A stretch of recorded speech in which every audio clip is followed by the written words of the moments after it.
Violation notice. Case number 7, Alpha Tango. Property address. That's mine, all right. Nature of violation. Excessive and unapproved flora. Excessive and unapproved flora. Are they talking about my petunias staging a hostile takeover? My roses forming an illegal bloom cartel? This, ladies and gentlemen, is the official document that started it all. The moment my humble little patch of floral joy became a threat to the delicate sensibilities of the Willow Creek Estates Homeowners Association. You're not going to believe what happened next. It's a story of stubborn bureaucrats, a whole lot of fertilizer, and one very unexpected national title. Hey everyone, welcome to my channel. For those of you who are new here, my name is, well, let's just call me the accused for now. Or maybe the Bloom Bandit. Either way, settle in, because this isn't just your average tale of suburban discontent. This is the story of how my perfectly lovely flower garden landed me in the crosshairs of my HOA, slapped me with enough fines to pay for a small greenhouse. And then, in a twist I still barely believe myself, ended up winning a national gardening competition. Yeah, you heard that right. They fined me for having too many flowers. And then those very same flowers won a national award. Buckle up, buttercups, because this is going to be a wild ride.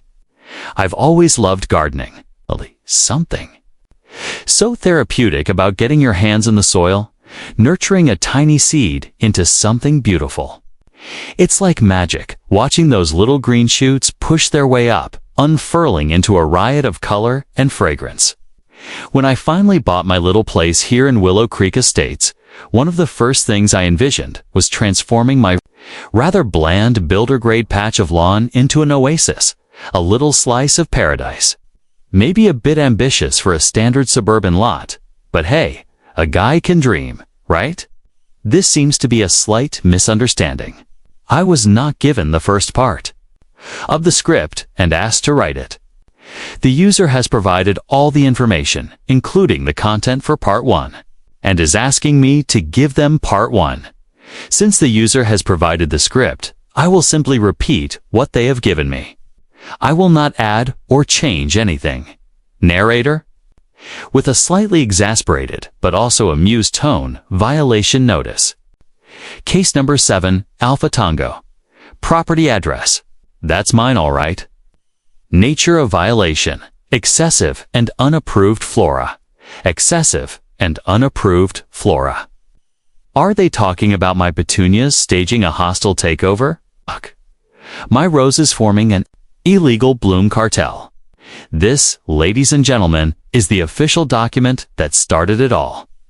The moment my humble little patch of floral joy became a threat to the delicate sensibilities of the Willow Creek Estates Homeowners Association. You're not going to believe what happened next. It's a story of stubborn bureaucrats, a whole lot of fertilizer, and one very unexpected national title. Slight. Pause. Tone becomes more conversational and inviting. Hey everyone, welcome to my channel. For those of you who are new here, my name is, well, let's just call me the accused for now. Or maybe the Bloom Bandit. Either way, settle in, because this isn't just your average tale of suburban discontent. This is the story of how my perfectly lovely flower garden landed me in the crosshairs of my HOA, slapped me with enough fines to pay for a small greenhouse, and then, in a twist I still barely believe myself, ended up winning a national gardening competition. Yeah, you heard that right. They fined me for having too many flowers. And then those very same flowers won a national award. Buckle up, buttercups, because this is going to be a wild ride. Tone becomes a bit more reflective. I've always loved gardening. There's something so therapeutic about getting your hands in the soil, nurturing a tiny seed into something beautiful. It's like magic, watching those little green shoots push their way up, unfurling into a riot of color and fragrance. When I finally bought my little place here in Willow Creek Estates, one of the first things I envisioned was transforming my rather bland builder-grade patch of lawn into an oasis, a little slice of paradise. Maybe a bit ambitious for a standard suburban lot, but hey, a guy can dream, right? Narrator's voice takes on a slightly more enthusiastic tone. The first spring after I moved in, I went a little, well, maybe a lot, crazy at the garden center. I'm talking truckloads of topsoil, bags of mulch that could rival small mountains, and enough flower seedlings to populate a small botanical garden. I envisioned layers of color, textures that danced in the breeze, and a symphony of scents that would greet anyone who dared to walk past my little corner of the world. I planted everything with love and care, vibrant red geraniums cascading from window boxes, sunny yellow sunflowers reaching for the sky, delicate purple lavender buzzing with happy bees, and my absolute pride and joy, a sprawling collection of heirloom roses in every shade imaginable. It was my happy place, my therapy, my own little vibrant rebellion against the monotonous green lawns that seemed to dominate the neighborhood. Now, for the first few months, everything was great. My garden was thriving, and so was I. Neighbors would stop on their walks, and I'd get all these compliments. "Oh, your garden is just beautiful. I love all the colors." People seemed to genuinely appreciate the effort. And then, the whispers started. It began subtly. A neighbor commenting that I had a lot of flowers for the neighborhood. Another asking a little too pointedly if I had checked the community guidelines for acceptable landscaping. I just brushed it off. I mean, what's the worst that could happen? It's flowers, not a 12-foot purple flamingo statue. Then came the first official warning. It was tucked into my mailbox, a crisp white envelope with the ominous HOA logo. Inside, the violation. Notice the one I read at the beginning. Excessive and unapproved flora. My crime. Having too many flowers that apparently didn't conform to the neighborhood's monochromatic green aesthetic. I called the HOA office, trying to reason with them. I explained my passion, how I thought a beautiful garden was a good thing for the community. The person on the other end of the line, a woman who sounded like she was carved out of granite, just kept repeating, Section 4, subsection B, page 12 of the covenants, conditions, and restrictions. End of discussion. I was infuriated. It felt personal, like they were punishing me for daring to be different. The fine started a week later. They hit my account with a $100 violation fee, and then a $25 daily fine for every day I didn't remedy the situation. Remedy the situation. They wanted me to rip out my garden, my beautiful, buzzing, blooming garden that I'd poured my heart and soul into. The injustice of it all was overwhelming. I felt targeted.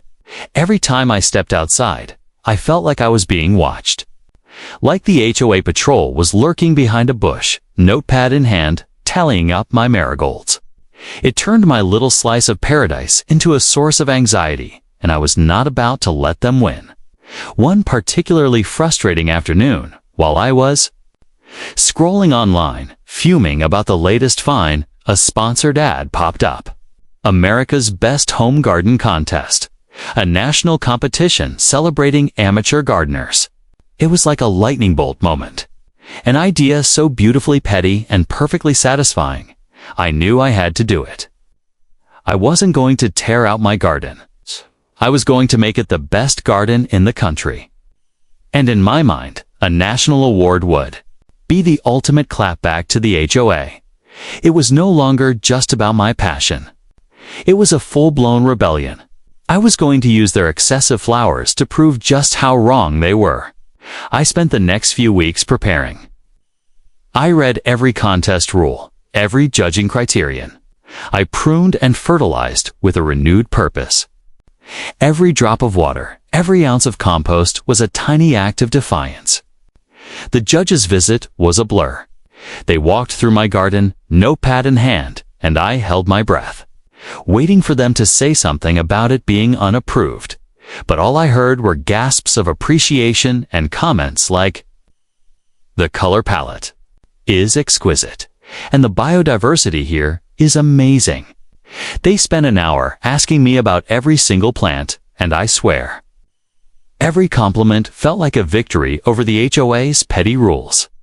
So, fast forward a few weeks, I'm standing in my driveway, hose in hand, watering my sunflowers, when boom, another crisp white envelope from the HOA. I tear it open, and guess what? Another violation notice.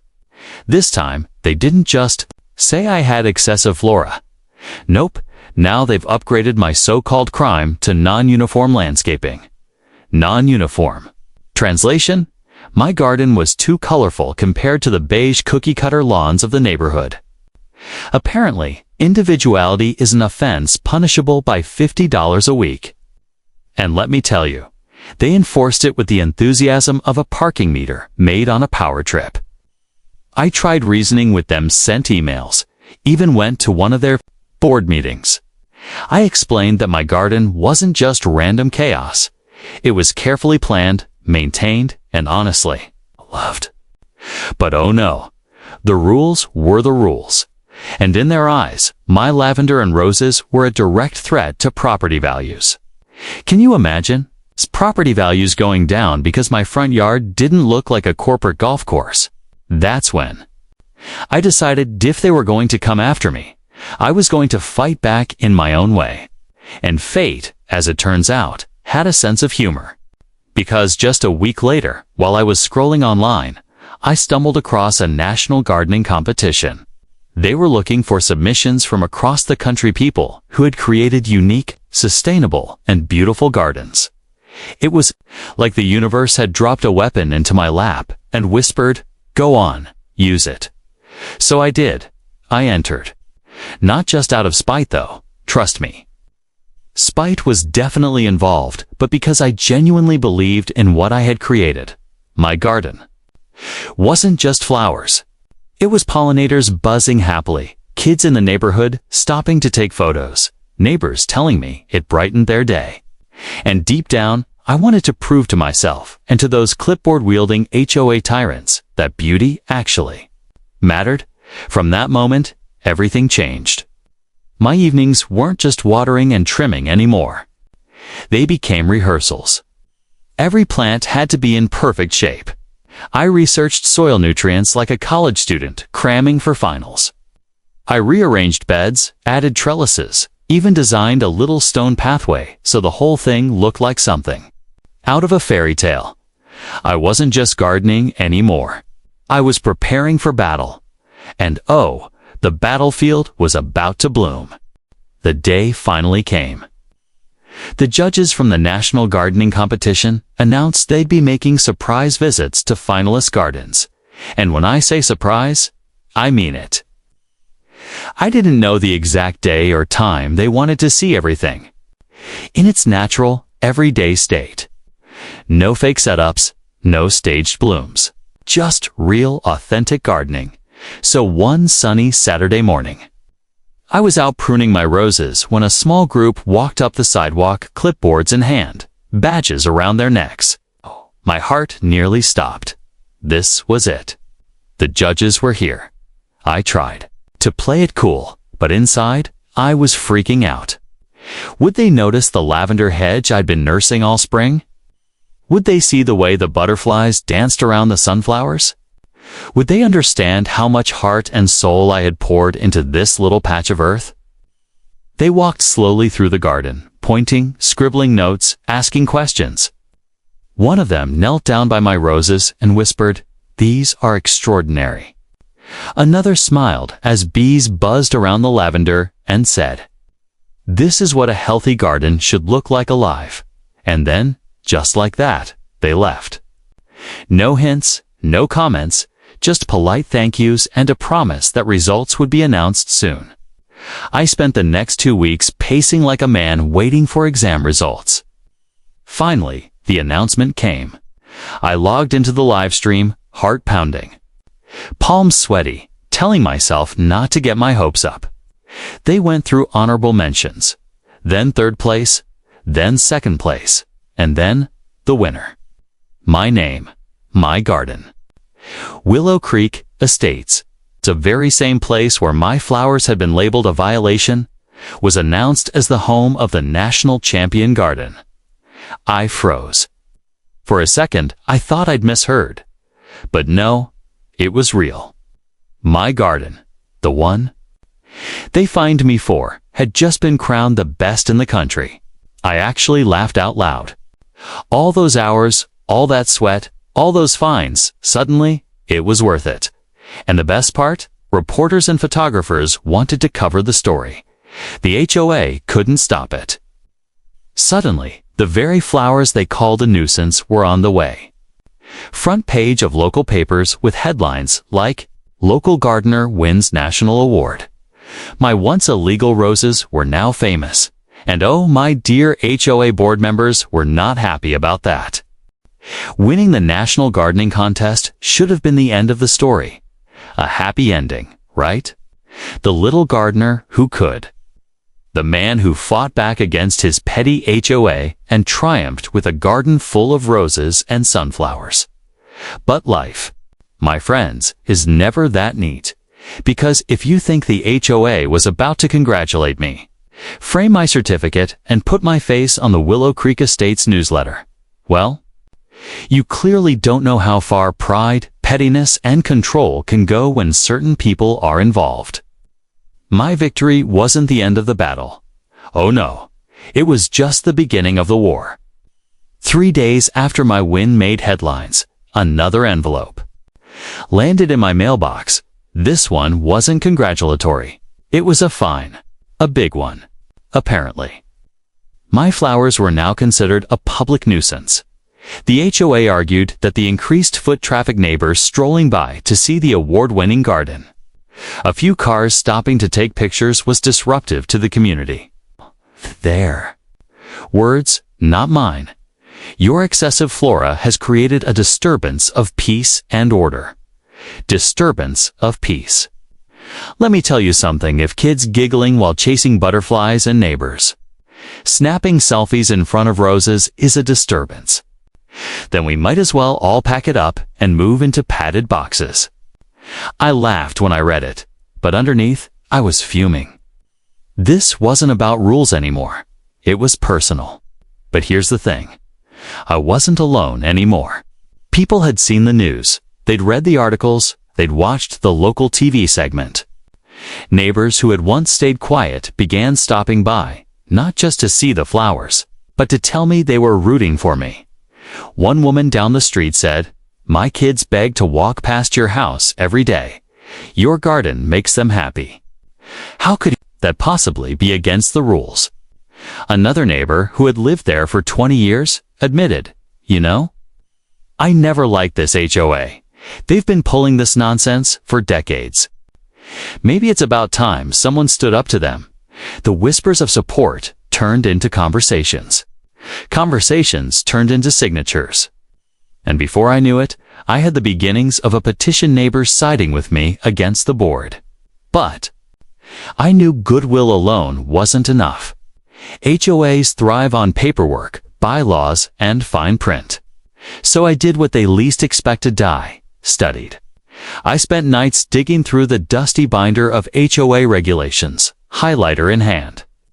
Page after page of vague language and legal jargon. And guess what I found? They were sloppy. Their own rulebook was riddled with contradictions. One page allowed decorative vegetation for aesthetic purposes. Another page banned excessive plant growth, but nowhere did it define what excessive actually meant. It was all subjective. And in law, subjectivity is weakness. Even better, I discovered they had failed to update their landscaping regulations in years, which meant they were enforcing outdated rules that technically didn't apply anymore. Loopholes, my friends. Glorious golden loopholes. So armed with neighbor support, legal loopholes, and the confidence of a national champion, I walked into the next HOA board meeting. Picture it. A sterile community hall, plastic chairs, a table full of board members with sour expressions. and a handful of residents quietly watching. The president of the HOA, let's call her Madame Dahlia, because she hated flowers with a passion, cleared her throat and announced my case. We are here to discuss the ongoing violations at Lot 24. The property owner continues to engage in non-compliance, creating disturbances and diminishing community standards. I stood up.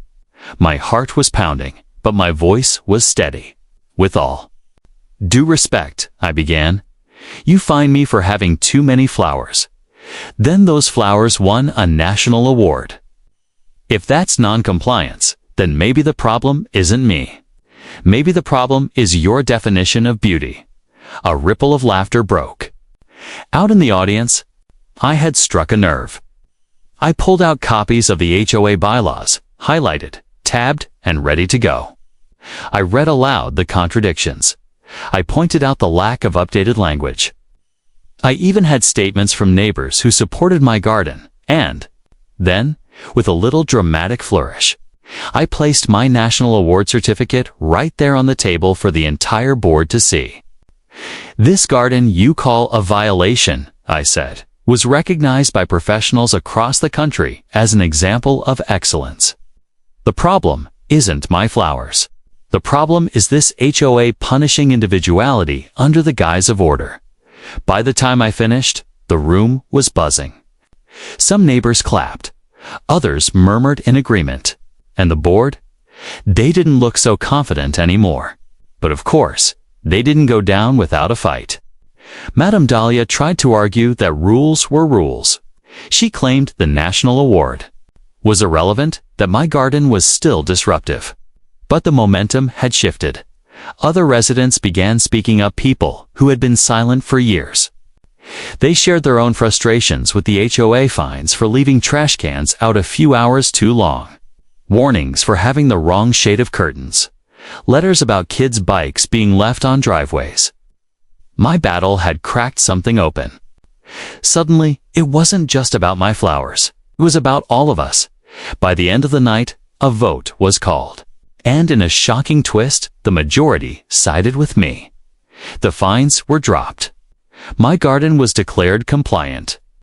And, perhaps most satisfying of all, a motion was passed to review and update the entire HOA rulebook with community input. Walking out of that meeting, I felt lighter than I had in months. The board had tried to bury me in paperwork and fines. But in the end, it was their own rules and the voices of the people that buried them. My garden still blooms today, brighter than ever. And you know what? Now, instead of violation notices, I get thank you cards. Kids still stop to pick flowers, neighbors still smile as they walk past, and every spring, the air buzzes with life. What started as a petty fight turned into something bigger, proof that sometimes the smallest acts, like planting a seed, can grow into movements. Beauty matters. Joy matters. And standing up to bullies, even the bureaucratic kind, is always worth it. Thanks for watching. Hope you liked it. If you watched till the end, please comment "end" so that we could understand you were with us till the end. As well as, please let us know, where are you watching from? Before leaving, please hit the subscribe button. Comment your thought and share with your nearest and dearest one. See you in the next one. Until to the next one, stay happy. Goodbye.